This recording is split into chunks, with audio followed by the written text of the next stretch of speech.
Cancer, ako nga pala si Paulo at ngayon dadaanan natin ang mga memes na nakalap natin ngayong linggo dahil wala lang. Minsan lang magkaroon ng walang issue sa Pilipinas, diba? So sulitin na natin ang katahimikan. Simulan na natin. From Siron, Kim Chunoto Amis. Parang mali yata yung ginamit mo ha. Ano? Totoo ba to? Totoo nga. Yan, hindi na available yun. Yan talaga nagkakamali, di ba? Buti ka na maging issue yun. Sunod. Nako pang matalinong meme. Alam nyo ba saan to galing? Galing to sa GMA, ha? Hindi LOSS. Hindi ko alam kung anong comeback ang kanilang gagawin. So, tingnan natin kung merong redemption arc ang season 2 ng ABS-CBN. Aabangan natin yan. Sunod. Rest in peace. Tingnan natin kung babangon sila muli. So, missing a girl's toy inside a Happy Meal. Like I'm trapped in my damn mind. Feeling like I'm rapping a damn lie. Ginagamit niyo yung mukha ko, ha? Well, pwede mo rin lagay dito, ABS-CBN employees. Like right now. Hindi ako pinaparamdam. Masakit.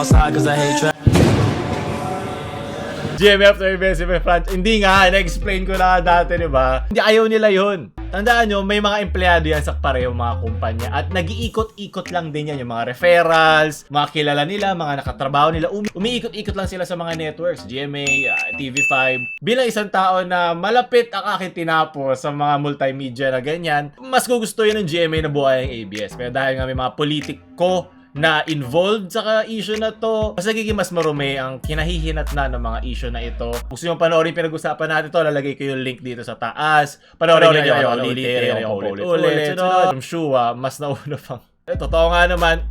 Sunod, inaya ka na kaibigan mo kumain sa labas, tapos aalokin ka lang pala niya ng networking. Kala ko libre, pagkakakitaan mo pa pala ako, leche. Paano tayo yayaman yan? Sunod. Skull cheese. Uy, okay ka taba-taba mo naman dyan. Kami taba niya rito. Nakapatong na. Ayoko na. Masyado na marami pinapakain sa ayaw. Huwag niyo ako pulutanin, mga tambay. Kahit isang linggo niyo ako kakainin sa tiyabago at tiyabu-tiyabu mo naman. Sunod. DC Santiago. Aray ko. Hindi! Nakatouch ko lang sa local chips natin eh.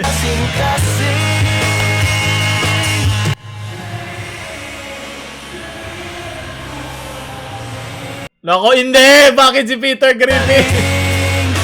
Dito Harry! Hindi! Kaya pala na nabas yan. Wow! Hinay lang! Paano tayo mamonetize yan, DC? Everyday, I imagine a future where I could be with you. Mama bark. Tahol, goyo, tahol. Pero huwag ka magpapatiwarik, leche. Sunod. Natouch pala ako sa kanya eh. From Eros, support local daw. Pero ayaw kay Ask. Hindi yan Askal. Aspin yan, ano ba? Pagandahin nyo naman yung lahi ng ano.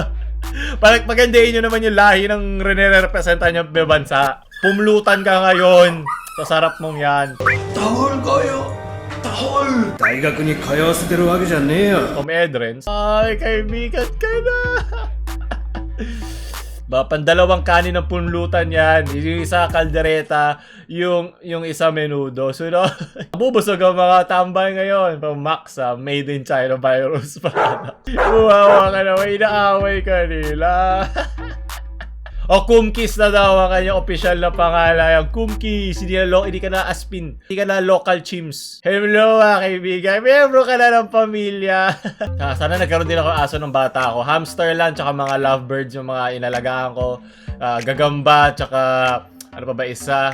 Isda. Kasi tinatamad yung magulang ko mag-alaga ng hayop. Dahil hayop na daw ako. Sunod. From Carla. Oo, nagpabuntis na naman ako sa kapitbahay. Ikaw na ba pwede? Ano? Sumagot ka ngayon, tao, ha? Lagi inaaway yung mga hayop, ha? Kung di mga asal, hayop din kayo. Anong pangalan nito? Pangalanan nyo nga sa baba, mga kans. Anong pangalan nitong asong to? Kung may Kumkis tayo, sino to? Pilipino ang background po. Sunod. Alam mo ang aking pangalan, pero hindi ang aking istorya. Hashtag blessed. Sunod. From Daniel. Oh! Yamre. Oh, Mr. Cheaper. De kalidad. Hindi ka nakakainin ng tambay kung ganito ang kalakas mo. Meron ka na pandepensa sa iyong sarili. Meron na siyang stando. Ayun, nakaka-relax ako. Sa wakas, hindi ka toxic ng ating issue ngayon. Sunod. From Sue Decipher. Tagalog subhits lamang. You smell like the sun. Amoy araw ka, diba? Ito ba yung bagong Netflix anime? Ano pangalan nito? Comment nyo nga, nakalimutan ko. Papanoorin ko mamaya. Sunod, maraming salamat. Sana merong option na Tagalog sub no? Sa lahat ng mga anime na pinapanood natin. So, para mabuhay ang Iconisia, sunod. From Shiazu. So, ayun guys, ipaprank ko yung mga manok. Puro hayop tayo Kuha ngayon. ko ng mga bato. Ayan. So, oh. Sabong whisperer. Ito magtawak ng anak ang mga tatay nila. It's a prank! Cherry! Sinaktan mo ako mamaya pagising mo, tutakain niya ng butete mo. Akdo, isang hotdog din. Maraming salamat, Kakoy. Haha. Sunod. Juanito.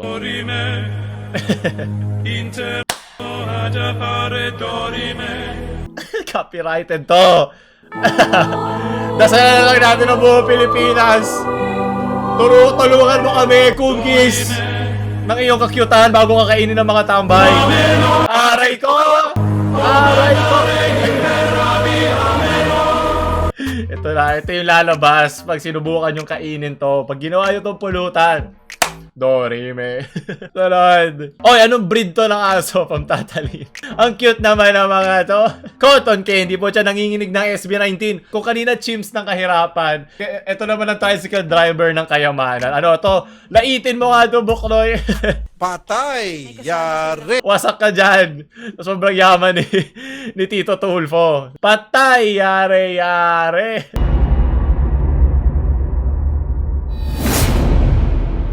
Pampanganiban, Andrew. Ano naman to? Mga kwentong hindi deserve na kwento. Medalya. No, hindi! Mama, nakauwi na po ang ko. Oh, nandiyan ka na. Nandiyan ka na pala, anak. May contest po ako sa school kanina. At alam ko po yung first place. Ang dami ko nga po trophy at medal. Yan na ba yung pinagbabalaki mo? Tingin na isang kapirasong plastic. Bakit? Magiging pera ba yan pag tinunaw ko yan? Mamayos ka nga dyan, Leonardo. Matuwa ka naman sa anak mo. Pinagpapaguran na yan. Galing ako na lang sa susunod mo. Ay, mali. Bobo, hindi ako pindi sa Tagalog dubs. Ulit. Nagalingan ko na lang pa sa susunod mo. Anak, nawala silbi. Wala akong ganung anak. Dito na lang ako sa isa kong anak. Pasensya na kung medyo nag-a-adlib ako. Medyo nararamdaman ko to. Itong anak kong alak ka nagpapasaya ako. Aray. Aray ko po siya. Gusto ko sumaya sa mga memes. Ano to? Andrew. Leche. Ba't di mo ako mahal da? Kahit silver medal lang ako, medal pa din yun. Ba't hindi mo ako sinabihan na magaling anak? Gusto ko lang naman ma-aproba mo ko. Aray. My heart cracked. Masyado totoo. Tama na, gusto ko sumaya sa mga memes. From John Paul, we have guests, go get the fancy cups. Masusunod po, Marites, baka pagalitan ako ni Amang Leonardo, diba? Buti pa yung kanina tinatawag niya yung mga anak niya. Kung hindi alak ni anak niya, yung mga pangsabong niyang manok. Leche. Sunod. From Lance. Kuya, pwede po palagay ng cheat na baril. Okay. Ay, ba't ba binahabol ang pulis?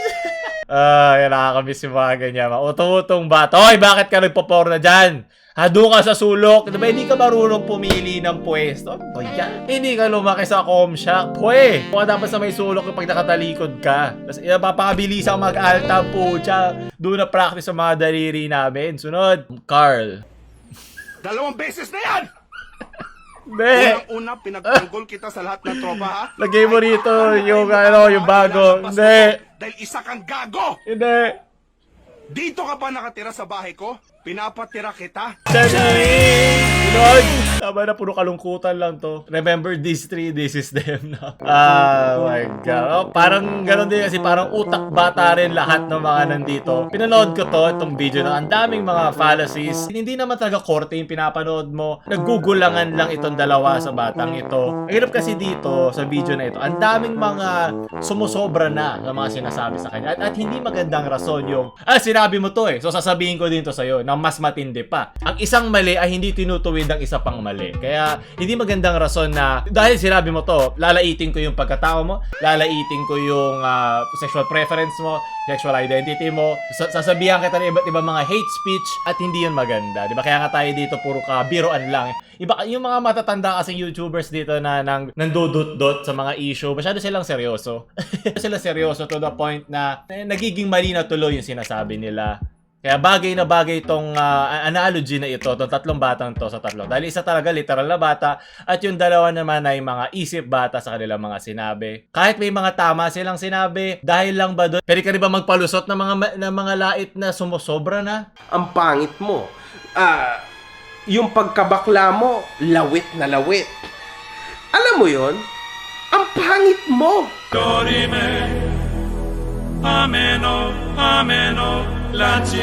Sunod from Travis. After defensator, you have to face the final boss, which is mga lalaki. Pakitakpan nga ng kumkis yan, diba? Mahalin ang sariling atin. Okay, bastos na. Ayoko na madedemonize. Kabastos na, kaya tigil na natin doon. Huwag nyo kalimutan i-like, share sa mga kaibigan nyong may aso na friend na hindi populatanin ng kanilang mga kapitbahay at mga tambay. At huwag nyo kalimutan subscribe. Paumlul, maut.